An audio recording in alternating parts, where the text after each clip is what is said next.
Olha só, eu vou até aproveitar aqui que eu estava falando. Peraí, deixa eu mudar assim. Agora sim, a gente fala do antagonista, mas eu repercutindo ainda uma reportagem da Cruzoé, uma nota de bastidor da Cruzoé.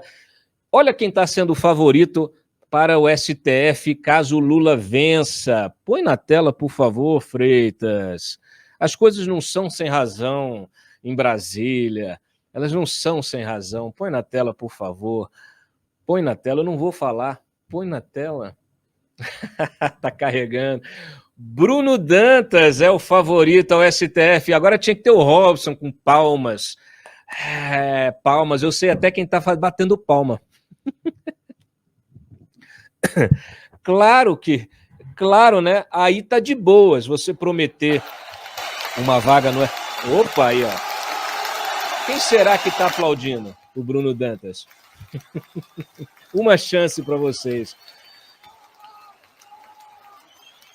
É isso aí. Olha, é lamentável, né? É lamentável. Eu posso fazer piada, viu, Moro? Você não, você é candidato e a gente está num cenário de desemprego, de miséria. Então, assim, fala com a turma do MBL aí para endurecer o tom, né? Alguém aqui pediu no chat, o Moro tem que ser o Batman. Eu acho que é por aí, né? Isso aí é um cenário, é um pântano. A política brasileira é um pântano. É um pântano. Só os fortes sobrevivem, né? Aqueles que sabem aí se aliar aos monstros do pântano. Olha aí, ó, o Bruno Dantas, então, favorito. Põe baixa um pouquinho. Magistrados afinados com o petismo já torcem o nariz para Bruno Dantas. Pô, como assim? Como enxergam a possibilidade de Lula se eleger presidente nas eleições deste ano? Eles consideram ter chance de se cacifar para alguma das vagas que surgiram no Supremo. Ah, é lógico, eles estão brigando entre eles. Briguem mesmo. A leitura presente em conversas das quais participaram fontes da Cruzoé é a de que o ministro do TCU, com sua cruzada contra Sérgio Moro, assumiu a dianteira da corrida antes mesmo da eleição. Aí eu falo para vocês, essa gente é a gente que critica o Moro por ter supostamente recebido uma promessa de ir para o Supremo. E o Moro atropelou a vida de alguém para ir para o Supremo, foi para o Ministério da Justiça, né? Agora o outro não, o outro está fazendo o que quer como ministro do Supremo, como ministro do TCU, para virar ministro do Supremo. Então, assim, é uma maravilha, aí está de boas, né? Como dizem aí a turma nova, está de boas. Não tem problema, ó, entendeu? Tudo certo. Quer melhorar esse cenário? Quer ficar mais animado na sexta-feira? Cadê o triplex aqui? Que eu nem vi aqui, a gente botou, ó. Tá aqui, ó. Justiça, pula lá para baixo, Freitas. Justiça do DF arquiva caso do triplex de Lula. Já era previsível, já estava previsto isso, né? Destruíram tudo, destruíram prova, destruíram tudo, jogaram tudo no lixo, né? A juíza Poliana da 12ª Vara Federal, tem que pedir para corrigirem isso, é o cara federal, tá cara essa vara, viu? Pelo amor de Deus. Ô Freitas, pede lá pro Wilson mexer aí, por favor, que ele tá no plantão aí com a gente. Arquivou o caso do triplex. O Supremo declarou incompetência territorial do juízo da seção judiciária do Paraná para o processo e julgamento das ações penais, né? Maria, oportunidade que foi decretada a nulidade de todos os atos decisórios. Então tá aí, anulado, tá? A procuradora Márcia Zollinger argumentou que, como Lula tem 76 anos, não há tempo para a conclusão do novo processo. Então, 76 anos tá aí, tá livre, né, para voltar, né, para... Oi? Tem o Lula comemorando? Então solta, por favor, não vamos perder isso. Do Pará. E queria te dizer que eu estou feliz, você está vendo pela minha cara que eu estou feliz, porque eu acabei de saber a notícia de que a 12ª Vara da Justiça Federal de Brasília anulou e arquivou o processo do triplex. Está lembrado o famoso processo do triplex, a mentira contada pelos meus algozes, que eu vou evitar de citar o nome aqui, porque cada vez que eu cito o nome, ele fica aproveitando para tentar fazer disputa comigo. Ou seja, uma das mentiras que foram contadas contra mim, sabe? No caso do Triplex, ontem a Justiça Federal matou, sabe, definitivamente esse processo. É por isso que eu estou feliz, porque eu sempre acreditei que a verdade viria à tona. Então, essa tramóia que foi feita, essa combinação e essa tramóia espúria feita entre uma parte do Ministério Público, mais o juiz, mais a Polícia Federal, mais a imprensa, ou seja, fez com que, durante muito tempo, eu fosse achincalhado nos meios de comunicação, sabe, como jamais alguém foi na história. Muita gente previa que o PT tinha morrido, que o Lula tinha morrido. Como eu sempre acreditei na verdade, e acho que quem tem fé e que tem a consciência limpa vai sempre vencer, eu hoje estou numa posição de muita tranquilidade, vendo a verdade aparecer a cada dia, a cada hora, a cada movimentação. Ou seja, quem era herói está virando bandido e quem era bandido está virando herói.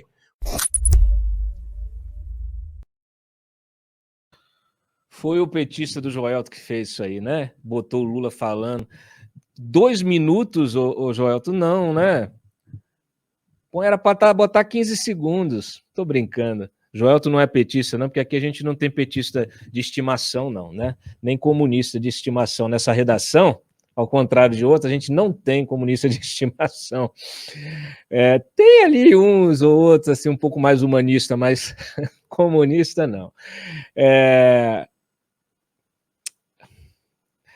Pelo amor de Deus, né? Triplex, com tanta prova, com tudo, com depoimento, com escambau. Agora o cara tá sambando em cima, né? O que eu acho lamentável de toda essa história é justamente essa jurisprudência evolutiva do Supremo, né? Eu não canso de repetir, vou repetir aqui, desculpa, está sendo chato, mas é o seguinte, não tem como você, né, o Supremo, confirmar a competência da vara, no caso do Triplex, por pelo menos 9 vezes, e depois mudar o entendimento. Não existe isso em lugar nenhum, em nenhuma democracia ocidental desenvolvida. Não existe. E você faz isso depois de 16, né, 17, 18, 19, 20, 21, depois de 5 anos de instruído o processo, ouvido as testemunhas, advogado de parte daqui e dali, confirmado isso, o trabalho dos desembargadores, os trabalhos aí vai para o STJ, confirma tudo, e você depois joga isso tudo no lixo. Quantos milhões foram investidos de horas de trabalho? Quanta justiça foi sonegada? Aliás, põe o artigo que eu escrevi mais cedo aí, dando uma resposta pro ex-advogado Odebrecht, que foi todo animadinho, publicou no Twitter, fazendo ali toda uma, né, uma conversa, furtar para beber, né? Põe lá, baixa um pouquinho, que eu vou ler para vocês aqui. Ao ler o título do artigo, né, Furtar para beber, publicado hoje pelo Augusto de Arruda Botelho, no UOL, achei que o ex-advogado Odebrecht havia parido uma nova tese para aliviar a barra do Lula. Furtar a Petrobras para beber é uma hipótese, né, plausível e com amplo apelo popular, especialmente em ano eleitoral. Mas ao ler o texto, veio a decepção. O Botelho apenas repete platitudes sobre a necessária e urgente revisão do sistema judicial e cita o exemplo da mulher que ficou presa por 4 meses, acusada de roubar 3 baldes de água e conseguiu liberdade após decisão do Alexandre de Moraes. Abre aspas aqui. Como o guardião da Constituição diariamente julga o furto de água, de pedaços de carne, o furto de um alicate, de latas de leite condensado, o porte de ínfima quantidade de drogas e por aí vai. Que mundo perverso é esse, onde pessoas que se investem da responsabilidade de julgar o outro não têm o cuidado de ver que atrás do número de um processo tem um pai, tem uma mãe, tem um filho, tem um alguém, escreve o empático rapaz, né? Muito bacana, criando empatia. De fato, Botelho, é nauseante que o Supremo não se restringe ao papel de corte constitucional e tenha se transformado em editor de país. Não foi eu que disse, foi o Dias Toffoli, o mesmo que instaurou de ofício um inquérito sem objeto definido e usado para censurar a imprensa e constranger os críticos. É triste ver a jurisprudência sendo modificada ao sabor das conveniências. Sempre bom lembrar que o Supremo confirmou, e aí por isso eu estou lendo para vocês, ao menos 9 vezes a competência de Moro nos casos de Lula, antes de mudar de entendimento e declará-lo incompetente. Aliás, é um termo jurídico que tem, obviamente, o uso, né, na nossa conversa aqui coloquial e está sendo utilizado, né, como adjetivo, né? Seu incompetente, seu Moro incompetente. Tudo bem, é do jogo político. O resultado, milhares de provas, testemunhos e horas de trabalho de policiais, procuradores e juízos foram para o lixo, assim como o dinheiro do pagador de impostos, você e eu. Boa parte dessas horas, aliás, foram gastas com análise privilegiada de mais de 400 recursos. Mais de 400 recursos. 400 recursos apresentados pela defesa do Lula no caso Triplex, representando um verdadeiro sequestro do judiciário. Horas que poderiam ter sido usadas para resolver casos de milhares de brasileiros, como o da mulher que furtou a água. Mas ela, infelizmente, não tem como pagar advogados caros, como o Botelho. O ex-advogado Odebrecht desfruta de acesso privilegiado às cortes superiores, assim como outros integrantes do Prerrogativas, para os quais, abre aspas, se o crime já aconteceu, de que adianta punir? Fecha aspas, né? O glorioso Cláudio Maris. Ele não está verdadeiramente interessado no caso da mulher que furtou água, apenas joga para a torcida como animador de torcida, que é. Dias atrás, desafiou o Moro a debater com sua turma a proposta de campanha do ex-juiz para reformar o judiciário, mesmo sem conhecê-la. Se tivesse a curiosidade, acabaria encontrando ali várias respostas para tornar a tramitação dos processos mais ágil, previsível e menos custosa. Ao contrário de Botelho, o grupo morista não propõe mudanças estruturais, que exigiriam projetos de lei oriundos do próprio judiciário. Conforme publicou a Gazeta do Povo, meu querido Renan, né, que foi do nosso time aqui também, são ideias de mudanças de gestão pública e de aperfeiçoamento regulatório, inclusive aproveitando projetos em tramitação no Congresso.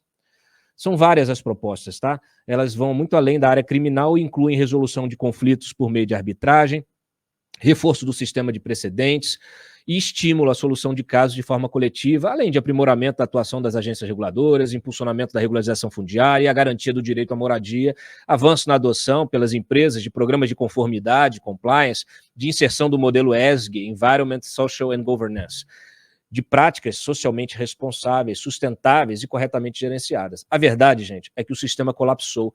Em 2020, por exemplo, o judiciário consumiu 100 bilhões de reais e terminou com 75,4 milhões de processos em tramitação, sendo 27,1 milhões, 36% de processos, de execução fiscal e tributária e dívidas tributárias não pagas pelo contribuinte pela via administrativa, junto a órgãos públicos. Os grandes vilões do inchaço e da sobrecarga do judiciário, segundo o CNJ. O debate sobre o judiciário é uma urgência, sem dúvida, mas deve ser feito de forma ampla pela sociedade, não por um clube de charuto e vinho. Eu gosto de charuto e vinho, mas não desse clube. É o seguinte, eles querem ter o poder da narrativa, ter o controle sobre a narrativa. E é aí que você entra, você que não pode mais ter medo de se manifestar, de expressar sua opinião nos chats, nas redes sociais, de cobrar nas ruas das autoridades, de telefonar para gabinetes, de recuperar o seu país, a sua nação, e especialmente o controle da narrativa. Eles acham que eles é que têm, vamos dizer assim, a prerrogativa de fazer os ajustes do judiciário ou de, sei lá, medidas reestruturantes, né? Precisa fazer uma coisa urgente, talvez precisa demolir e criar outro. Eles querem ter esse lugar de fala. Olha só, eles não têm lugar de fala. Por quê? Esses advogados que fazem campanha para político corrupto não têm lugar de fala nessa reforma do judiciário, tá bom? Vocês que gostam tanto dessas expressões.